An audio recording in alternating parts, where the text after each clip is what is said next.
Hello mga kapobre, magandang umaga sa inyong lahat. Andito na naman tayo, haharapin na naman natin ang ating golden kalan. Magluluto na naman tayo ng ating agahan, almusal. Mga kapobre, alam ba ninyo, sa panahong ito, patindi ng patindi ang ating kahirapan dahil sa ating administration na ito na sobrang garapalan yung pagnanakaw nila ng pera ng bayan.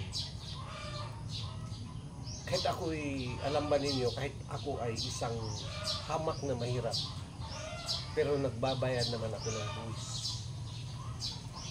Kahit pa paano may kunti tayong propiedad, so binabayaran natin yun.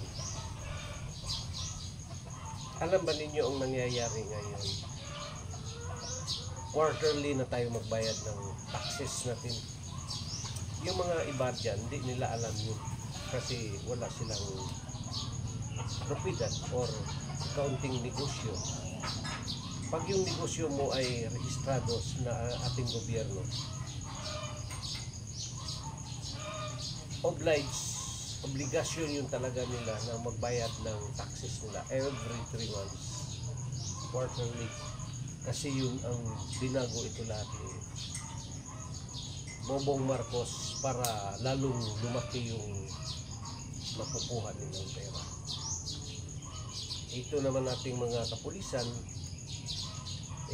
wala naman din silang ginawa kundi ang ipitin yung mga maliliit na mga motorista na alam naman natin na yan sila ay naghahanap buhay din, nagsusumikap na mapaayos yung buhay nila, makakain yung pamilya nila. Pero pag nahuli ka dyan sa daan, kahit yung kagang-kagang na motor mo, huhulihin ka talaga. Ganun. Ang grabe. Hindi ko na maintindihan kung survive ba tayo sa ganitong klase ng gobyerno na mayroon tayo dito sa Pilipinas. Sa amin ngayon, hirapan din kami.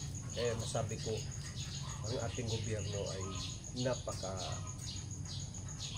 buwaya talaga. Dahil kung may mga project ngayon, ang gobyerno, wala, kain na nila yan. Binasket na nila. May lulusot yan dito, mayroon na rin yung kontraktor. So ang nangyari sa mga maliliit na kontraktor na tulad ko, wala na yung mga kapobre. Patay ang mga tauhan ko. Ngayon nga, ilang buwan na ngayon, wala talaga kaming ka-project. Diyan mo makita. At yan ang reason na kung bakit alam ko kung anong nangyayari sa ating bansa. Kung anong klaseng mayroon ito si Marcos na ito at itong pinsan niyang amaluslus.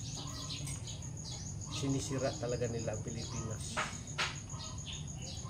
At yung mga vlogger naman nila na binayaran nila hanggang 2028,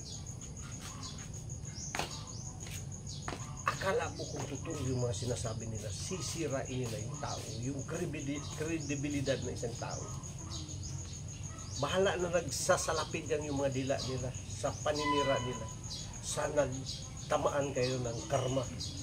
Karmahin sana kayo. Karmahin kayo yun sa ginagawa ninyo dahil lang doon sa pansariling interest ninyo, yung bulsa ninyo punong-puno, kaya nagawa nyo sirain ng tao na katulad ng mga Duterte na wala namang ginawa ang mga Duterte kundi ang inaayos ang ating bansa, masaayos ang ating bansa, ang ating ekonomiya. Hindi lang yung pati ang ating kasiguruan sa ating seguridad ng ating pamayanan, inaayos nila.